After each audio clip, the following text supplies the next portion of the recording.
All right, so for your valve events, as far as valves hitting stuff, everybody's heard of valve float, or I think everybody has. That's where the valve's actually pretty much moving on its own.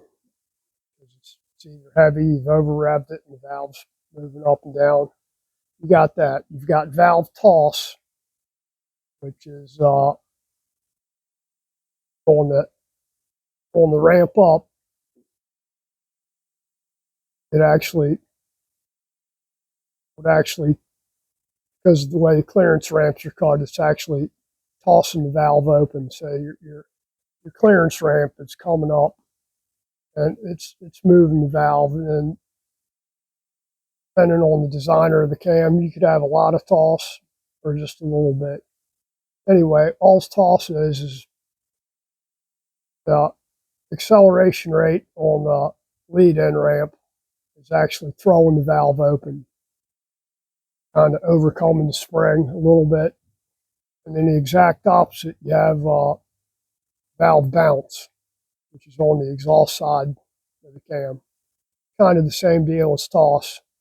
The ramp is so steep that when the exhaust valve's closing, I know this is an intake valve, but when the exhaust valve's closing, it closes so abruptly that it comes up and it actually bounces off the seat a little bit.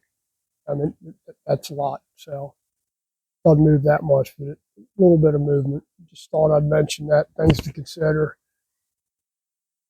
You put heavier springs in there, it helps with the valve float, but also designing your engine, if you're over revving it, these valves are heavy. These are stock valves are heavy. Now, typically, what I used to use a lot of titanium valves with copper beryllium seats. Lighten up the valve train quite a bit, substantially.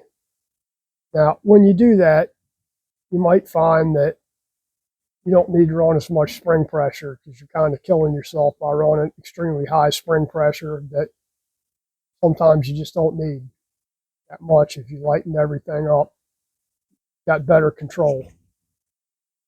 Anyway, I just thought I'd mention that. Guys, take care. Have a Merry Christmas.